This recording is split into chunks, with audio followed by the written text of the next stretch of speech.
Om Shanti 21 October 2025 प्रातः मुरली बाबा कहउछंती मीठे बच्चे सकाळु सकाळु उठी बाबांक सहित मीठा मीठा कथा हुआ। विचार सागर मंथन करिबा पाई सकाळर समय बहुत भल। सकाळु सकाळु उठी बाबांक सहित मीठा मीठा कथा हुआ। विचार सागर मंथन करिबा पाई सकाळर समय बहुत भल। प्रश्न, भक्त माने मध्य भगवान को सर्वशक्तिमान कहउछंती एवं तुमे माने मध्य कहउछ, किंतु उभयंकर मध्यरे केउ अंतर रहिछि? भक्त माने मध्य भगवान को सर्वशक्तिमान कहउछंती एवं तुमे माने मध्य कहउछ, किंतु उभयंक मध्यरे केउ अंतर रहिछि? उत्तर, सेमाने कहउछंती भगवान तो जहा चाहिबे ताहा करि परिबे, सब किछि तांको हातरे अछि। किंतु तुमे माने जानिछ, बाबा कहउछंती मो मध्य ड्रामार बंधन रे बंधा होइछि। ड्रामा सर्वशक्तिमान अटे। बाबा को सर्वशक्तिमान एथिपाई कुहा जाउछि कारण तांको निकटरे समस्तंकु सद्गति देवार शक्ति रहिछि। एभली राज्य स्थापन करि देउछंती जाहाको केबे केही छड़ाई नेई परिबे नाही। ओम शांति किए कहिले? बाबा कहिले। ओम शांति एकथा किए कहिले? दादा कहिले। एबे तुमे संतान माने एहाकु जानी पारिछ। श्रेष्ठरु श्रेष्ठ तांकर महिमा तो बहुत बहुत उच्च अटे। कहंती सिए सर्वशक्तिमान अटंती, तेणु सिए कौन न करि परिबे? वास्तवरे भक्ति मार्गरे सर्वशक्तिमानर अर्थ को बहुत विस्तार करि देइछंती। बाबा कहउछंती ड्रामा अनुसारे सब किछि हेउछि, मु किछि भी करू नाही। मो मध्य ड्रामार बंधन रे बंधा होइछि। केवल तुमे बाबांको स्मरण करिबा द्वारा सर्वशक्तिमान होई जाउछ। पवित्र हेबा द्वारा तमो प्रधानरु सतो प्रधान होई जाउछ। बाबा सर्वशक्तिमान अटंती, तांकु सिखाइबाकु पडुछि। पिला माने मोते स्मरण कर, तेबे तुम मानकर विकर्म विनाश होई जिव। पुणी सर्वशक्तिमान होई विश्व उपरे राजत्व करिब। जदि शक्ति न रहिब तेबे राजत्व किपरि करिब? जोग द्वारा शक्ति मिलुछि। सेथिपाई भारतर प्राचीन जोगर बहुत गायन रहिछि। तुमे संतान माने क्रम अनुसारे जोगयुक्त होई खुशी रे रहुछ। तुमे जानिछ जे आमे आत्मा माने बाबांको स्मरण करिबा द्वारा विश्व उपरे राजत्व प्राप्त करि परिबु। एभली काहार शक्ति नाही जाहाकि छड़ाई नेई परिबे। समस्ते श्रेष्ठरु श्रेष्ठ बाबांकर महिमा करुछंती, किंतु किछि बुझी नाहंती। केही जणे हेले भी मनुष्य को जणा नाही जे एहा एक नाटक अटे। जदि भाबुछ जे एहा एक नाटक, तेबे आरंभरु शेष पर्यंत ताहा मने रहिबा दरकार। नचेत नाटक कहिबा ही भूल होई जाउछि। कहउछंती मध्य एहा एक नाटक, आमे एठाको अभिनय करिबाको आसीछु। तेबे सेही नाटकर आदि मध्य अंत को मध्य जानिबा दरकार ना।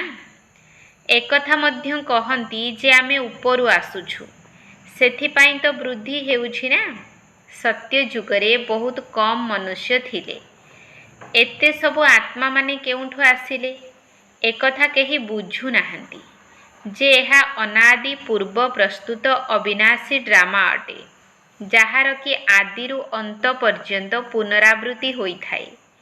तुमे सिनेमा आरंभरु शेष पर्यंत देखी पुणी थरे जदि पुनरावृत्ति करी देखिब, तेबे सेही चक्रर निश्चय अविकल पुनरावृत्ति हेब। टिकिए हेले फरक हेब नाही। बाबा मीठा मीठा संतान मानकु किपरि बसी बुझाउछंती। बाबा केते मीठा अटंती। ବାବା ଆପଣ କେତେ ମିଠା। ବାବା ବାସ୍ ଏବେ ତ ଆମେ ଆମର ସୁଖ ଧାମକୁ ଯାଉଛୁ। ଏବେ ଏକଥା ଜଣା ପଡ଼ିଲା ଯେ ଆତ୍ମା ପାବନ ହୋଇଗଲେ ସେଠାରେ କ୍ଷୀର ମଧ୍ୟ ପବିତ୍ର ମିଳିବ। ଶ୍ରେଷ୍ଠାଚାରୀ ମାତାମାନେ ବହୁତ ମିଠା ହୋଇଥାନ୍ତି। ଉଚିତ ସମୟରେ ପିଲାମାନଙ୍କୁ ସ୍ୱତଃ କ୍ଷୀର ପିଆଇଥାନ୍ତି। ପିଲାମାନଙ୍କୁ କାନ୍ଦିବାର କୌଣସି ଆବଶ୍ୟକତା ପଡ଼ିନଥାଏ। ଏହିପରି ଭାବେ ବିଚାର ସାଗର ମନ୍ଥନ କରିବା ଉଚିତ। ସକାଳୁ ସକାଳୁ ବାବାଙ୍କ ସହିତ କଥା ହେବାକୁ ବହୁତ ମଜା ଲାଗିଥାଏ। ଶ୍ରେଷ୍ଠାଚାରୀ ରାଜ୍ୟ ସ୍ଥାପନ କରିବା ପାଇଁ ବାବା ଆପଣ କେତେ ଭଲ ଯୁକ୍ତି ଶିଖାଉଛନ୍ତି। ପୁଣି ଆମେ ଶ୍ରେଷ୍ଠାଚାରୀ ମାତାମାନଙ୍କର କୋଳକୁ ଯିବୁ। ଅନେକ ଥର ଆମେ ହିଁ ସେହି ନୂଆ ସୃଷ୍ଟିକୁ ଯାଇଛୁ। ଏବେ ଆମର ଖୁସିର ଦିନ ଆସୁଛି। ଏହା ଖୁସିର ଖୋରାକ ଅଟେ। ସେଥିପାଇଁ ଗାୟନ ମଧ୍ୟ ରହିଛି। ଯଦି ଅତୀନ୍ଦ୍ରିୟ ସୁଖ ପଚାରିବାର ଅଛି ତ ଗୋପ ଗୋପୀମାନଙ୍କୁ ପଚାର। ଏବେ ଆମକୁ ବେହଦ୍ର ବାବା ମିଳିଛନ୍ତି। ଆମକୁ ପୁନର୍ବାର ସ୍ୱର୍ଗର ମାଲିକ ଶ୍ରେଷ୍ଠାଚାରୀ କରାଉଛନ୍ତି। କଳ୍ପକଳ୍ପ ଆମେ ନିଜର ରାଜ୍ୟ ଭାଗ୍ୟ ନେଉଛୁ। ହାରିଯାଇ ପୁଣି ବିଜୟ ପ୍ରାପ୍ତ କରୁଛୁ। ଏବେ ବାବାଙ୍କୁ ସ୍ମରଣ କରିଲେ ହିଁ ରାବଣ ଉପରେ ବିଜୟ ପ୍ରାପ୍ତ କରିବୁ। ପୁଣି ଆମେ ପବିତ୍ର ହୋଇଯିବୁ। ସେଠାରେ ଲଢ଼େଇ ଦୁଃଖ ଆଦିର ନାମ ମଧ୍ୟ ରହିବ ନାହିଁ। କୌଣସି ଖର୍ଚ୍ଚ ମଧ୍ୟ ନାହିଁ। ଭକ୍ତି ମାର୍ଗରେ ଜନ୍ମ ଜନ୍ମାନ୍ତର ତୁମେ କେତେ ଖର୍ଚ୍ଚ କରି ଆସିଲ, କେତେ ଧକ୍କା ଖାଇଲ, କେତେ ଗୁରୁ କଲ। ଏବେ ପୁଣି ଅଧାକଳ୍ପ ଆମେ କୌଣସି ଗୁରୁ କରିବୁ ନାହିଁ। ଏବେ ଶାନ୍ତିଧାମ ସୁଖଧାମକୁ ଯିବୁ। ବାବା କହୁଛନ୍ତି ତୁମେ ସୁଖଧାମର ପଥିକ ଅଟ। ଏବେ ଦୁଃଖଧାମରୁ ସୁଖଧାମକୁ ଯିବାକୁ ହେବ। ବାହା ଆମର ବାବା କିପରି ଆମକୁ ପାଠ ପଢ଼ାଉଛନ୍ତି। ଆମର ସ୍ମୃତି ଚିହ୍ନ ମଧ୍ୟ ଏହିଠାରେ ରହିଛି। ଏହା ତ ବହୁତ ବଡ଼ ଚମତ୍କାର। ଏହି ଦିଲୱାଡ଼ା ମନ୍ଦିରର ତ ଅପରମ ଅପାର ମହିମା ରହିଛି। ଏବେ ଆମେ ରାଜଯୋଗ ଶିଖୁଛୁ। ଯାହାର ସ୍ମୃତି ଚିହ୍ନ ତ ନିଶ୍ଚୟ ରହିବ ନା। ଏହା ପ୍ରକୃତରେ ଆମର ସ୍ମୃତି ଚିହ୍ନ ଅଟେ। ବାବା ମମ୍ମା ଏବଂ ସନ୍ତାନମାନେ ବସିଛନ୍ତି। ତଳେ ଯୋଗ ଶିଖୁଛନ୍ତି। ଉପରେ ସ୍ୱର୍ଗର ରାଜତ୍ୱ ରହିଛି। କଳ୍ପବୃକ୍ଷର ଚିତ୍ରରେ ମଧ୍ୟ ଏକଥା କେତେ ପ୍ରାଞ୍ଜଳ ଭାବରେ ରହିଛି। ବାବା କିପରି ସାକ୍ଷାତକାର କରାଇଛନ୍ତି ପୁଣି ତାର ଚିତ୍ର ତିଆରି କରାଇଛନ୍ତି। ବାବା ହିଁ ସାକ୍ଷାତକାର କରାଇ ପୁଣି ଠିକ୍ ମଧ୍ୟ କରିଛନ୍ତି। କେତେ ଆଶ୍ଚର୍ଯ୍ୟ ଅଟେ। ଏସବୁ ନୂଆ ଜ୍ଞାନ ନା। ଏହା କାହାକୁ ହେଲେ ଏହି ଜ୍ଞାନ ବିଷୟରେ ଜଣା ନାହିଁ। ବାବା ହିଁ ବସି ବୁଝାଉଛନ୍ତି। ମନୁଷ୍ୟ କେତେ ତମୋପ୍ରଧାନ ହୋଇ ଚାଲିଛନ୍ତି। ମନୁଷ୍ୟ ସୃଷ୍ଟି ବଢ଼ି ଚାଲିଛି। ଭକ୍ତି ମଧ୍ୟ ବଢ଼ି ବଢ଼ି ତମୋପ୍ରଧାନ ହୋଇ ଚାଲିଛି। ଏଠାରେ ଏବେ ତୁମେ ସତୋପ୍ରଧାନ ହେବା ପାଇଁ ପୁରୁଷାର୍ଥ କରୁଛ।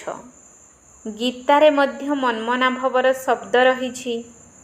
କେବଳ ଏତିକି ଜାଣିନାହାନ୍ତି ଯେ ଭଗବାନ କିଏ। ଏବେ ତୁମକୁ ସକାଳୁ ସକାଳୁ ଉଠି ବିଚାର ସାଗର ମନ୍ଥନ କରିବାକୁ ହେବ ଯେ ମନୁଷ୍ୟମାନଙ୍କୁ ଭଗବାନଙ୍କର ପରିଚୟ କିପରି ଦେବୁ। ଭକ୍ତିରେ ମଧ୍ୟ ମନୁଷ୍ୟ ସକାଳୁ ସକାଳୁ ଉଠି କୋଠିରେ ବସି ଭକ୍ତି କରିଥାନ୍ତି। ଏହା ମଧ୍ୟ ବିଚାର ସାଗର ମନ୍ଥନ ହେଲା ନା।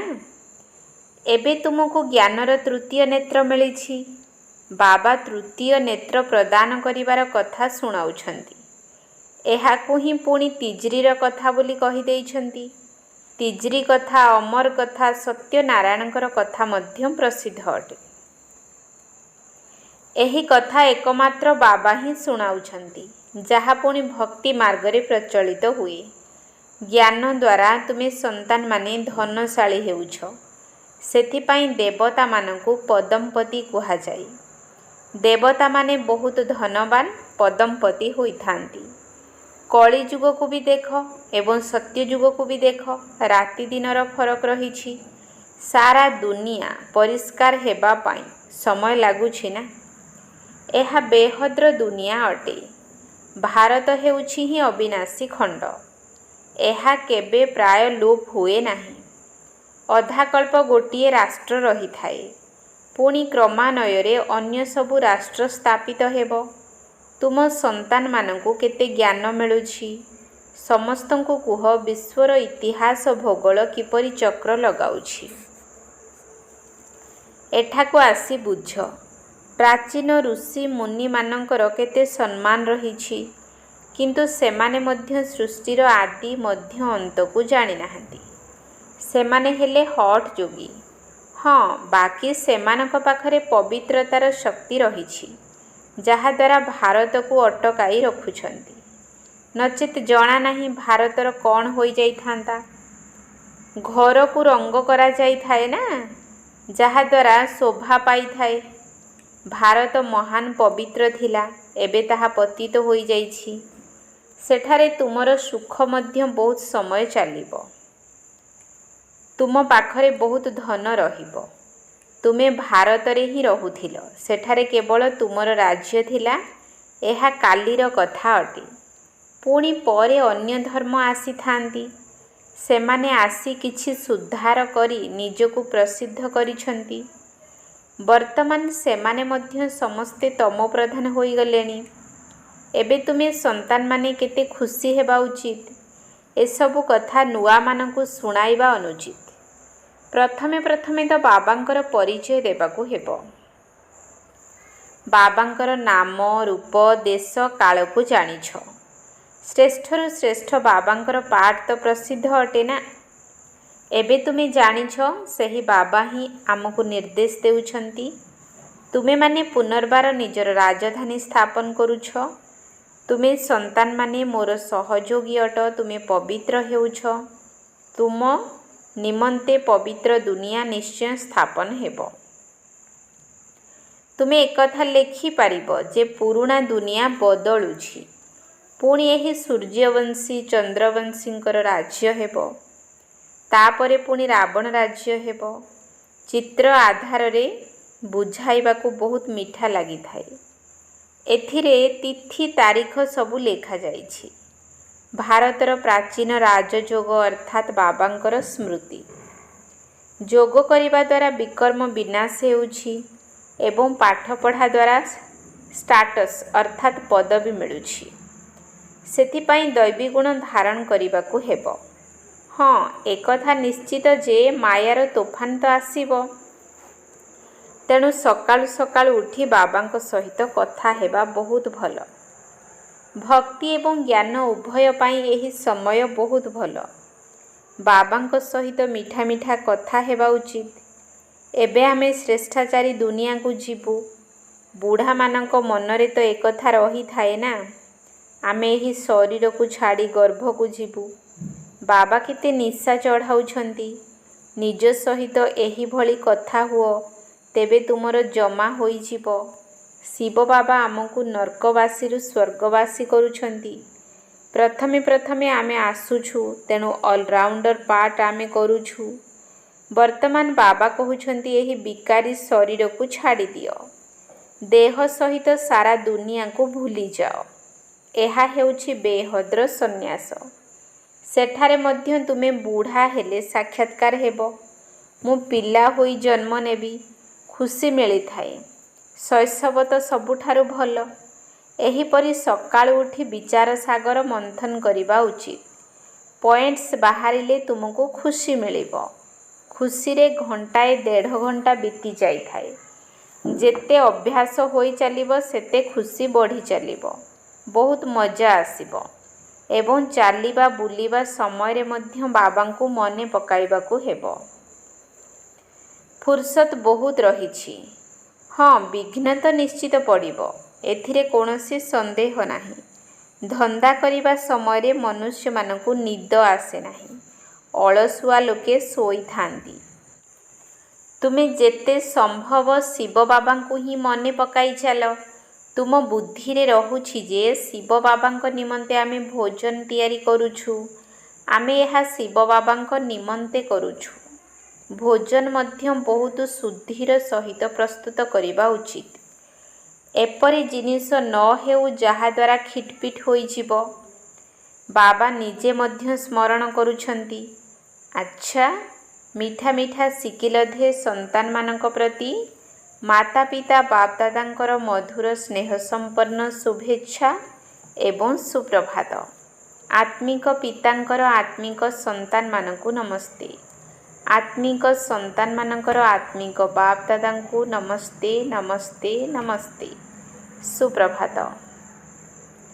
धारणा पाई मुख्य सार 1 नंबर पॉइंट। सकाळु सकाळु उठी बाबांक सहित मीठा मीठा कथा हेबाकु पड़िबो।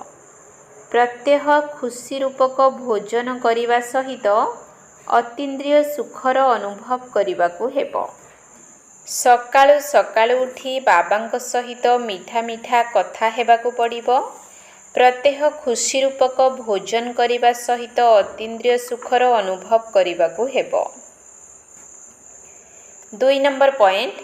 सत्ययुगी राजधानी स्थापन करिबारे बाबांकर संपूर्ण सहयोगी हेबा पाई पवित्र हेबाकु पड़िबो। जोग बल द्वारा निजर विकर्म विनाश करिबाकु हेबो। भोजन को मध्य शुद्धता पूर्वक प्रस्तुत करिबाकु हेबो। सत्ययुगी राजधानी स्थापन करिबारे बाबांकर संपूर्ण सहयोगी हेबा पाई पवित्र हेबाकु पड़िबो। जोग बल द्वारा निजर विकर्म विनाश करिबाकु हेबो। भोजन को मध्य शुद्धता पूर्वक प्रस्तुत करिबाकु हेबो। वरदान। दिव्य गुणर आवाहन द्वारा सर्व अवगुण गुड़ी को आहुति देउथिबा संतुष्ट आत्मा भव। दिव्य गुणर आवाहन द्वारा सर्व अवगुण गुड़ी को आहुति देउथिबा संतुष्ट आत्मा भव। जेपरी दीपावली पर्व रे विशेषकर स्वच्छता एवं रोजगार प्रति ध्यान देई थांती, सेही भली तुमे माने मध्य सबु प्रकारर स्वच्छता एवं रोजगार प्रति लक्ष्य रखी संतुष्ट आत्मा हुओ। कारण संतुष्टता द्वारा ही सर्व दिव्य गुण गुड़ी को आवाहन करि परिबो, जहा द्वारा अवगुण गुड़िकर आहुति स्वतः ही होई जिवो। मन भितरे जहा सबु दोष दुर्बलता गुड़िक बा निर्बलता कोमलता रहिछि सेगुड़ी को समाप्त करी एबे नूतन खाता आरंभ कर एवं नुआ संस्कार रूपी नुआ वस्त्र धारण करी सच्चा दीपावली पालन कर। स्लोगान। सोमानर आसन उपरे जदि सर्वदा स्थित रहिबाकु चाहुछ तेबे दृढ़ संकल्प रूपी बेल्ट को भल भाबरे बांधी दियो। सोमानर आसन उपरे जदि सर्वदा स्थित रहिबाकु चाहुछ तेबे दृढ़ संकल्प रूपी बेल्ट को भल भाबरे बांधी दियो। अव्यक्त इशारा। निज प्रति एवं समस्तंक प्रति निजर संकल्प द्वारा जोगर शक्ति गुड़ी को प्रयोग कर। शांतिर शक्तिर प्रयोग प्रथमे निज उपरे निजर शारीरिक व्याधि उपरे करी देख। एही शक्तिर प्रयोग द्वारा कर्म बंधनर मिठा संबंधर रूपरे परिवर्तन होई जिवो। एही सबु कर्म भोग कर्मर कड़ा बंधन गुड़िक शांतिर शक्ति द्वारा पानीर गार भली अनुभव हेबो। मु भोगिबा वाला अटे बा कर्म भोग चुक्त करुछि एहा नुही, बरं साक्षी द्रष्टा होई एही सबु हिसाब किताबर दृश्य को मध्य देखिबो। मातेश्वरी जींकर अमूल्य महावाक्य। एही अविनाशी ईश्वरीय ज्ञान प्राप्त करिबा पाई अन्य कौनसी भी भाषा शिखिबाकु पड़े नाही। आमर एहा जो ईश्वरीय ज्ञान रहिछि एहा बहुत सहज एवं बहुत मीठा, जहा द्वारा जन्म जन्मांतरर रोजगार जमा होई थाए। एही ज्ञान एते सहज जे जहाकु केही भी महान आत्मा अहल्या भली पत्थर बुद्धि बा अन्य कौनसी भी धर्मावलंबी छोट पिलांक ठारू आरंभ करी बूढ़ा पर्यंत केही भी प्राप्त करि परिबे। देख एही ज्ञान एते सहज हेले मध्य दुनियार मनुष्य माने बहुत कष्ट बोली भाबुछंती। केही केही भाबुछंती जदि आमे बहुत वेद शास्त्र उपनिषेद पढ़ी विद्वान होइछु तेबे ताकू शिखिबा पाई पुणी भाषा शिखिबाकू पड़िला। बहुत हट जोग कलु तेबे जाई ताहा प्राप्त होई परिला। किंतु आमे तो यह निजर अनुभव द्वारा जानिगलु जे एही ज्ञान बहुत सहज एवं सरल। କାରଣ ସ୍ୱୟଂ ପରମାତ୍ମା ଆସି ଏହି ପାଠ ପଢ଼ାଉଛନ୍ତି। ଏଥିରେ ନା କୌଣସି ହଠ୍ କ୍ରିୟା, ନା ଜପ ତପ, ନା କୌଣସି ଶାସ୍ତ୍ରବାଦୀ ପଣ୍ଡିତ ହେବାକୁ ପଡ଼ିବ, ନା ଏଥିପାଇଁ ସଂସ୍କୃତ ଭାଷା ଶିଖିବାକୁ ପଡ଼ିବ। ଏଠାରେ ତ ଆତ୍ମାକୁ ନିଜର ପିତା ପରମାତ୍ମାଙ୍କ ସହିତ ଯୋଗ ଲଗାଇବାକୁ ହେବ। ଯଦିଓ କେହି ଏହି ଜ୍ଞାନକୁ ଧାରଣା କରିପାରୁନାହିଁ, କିନ୍ତୁ ତଥାପି କେବଳ ଯୋଗ ଦ୍ୱାରା ମଧ୍ୟ ବହୁତ ଲାଭ ହେବ। ଏହାଦ୍ୱାରା ପ୍ରଥମତଃ ଆତ୍ମା ପବିତ୍ର ହୋଇଯିବ, ଦ୍ୱିତୀୟତଃ କର୍ମବନ୍ଧନ ଭସ୍ମୀଭୂତ ହୋଇଯିବ ଏବଂ କର୍ମାତୀତ ଅବସ୍ଥା ହୋଇଯିବ। ସର୍ବଶକ୍ତିମାନ ପରମାତ୍ମାଙ୍କ ସ୍ମୃତିରେ ଏତେ ଶକ୍ତି ରହିଛି। ଯଦିଓ ସିଏ ସାକାର ବ୍ରହ୍ମାଙ୍କ ଶରୀର ମାଧ୍ୟମରେ ଆମକୁ ଯୋଗ ଶିଖାଉଛନ୍ତି, କିନ୍ତୁ ଯୋଗ ପୁଣି ବି ସିଧା ସେହି ଜ୍ୟୋତି ସ୍ୱରୂପ ପରମାତ୍ମାଙ୍କୁ କରିବାକୁ ହେବ। ସେହି ଯୋଗ ବଳ ଦ୍ୱାରା ହିଁ କର୍ମବନ୍ଧନ ରୂପୀ ମଇଳା ସଫା ହେବ। ଆଚ୍ଛା, ଓମ୍ ଶାନ୍ତି।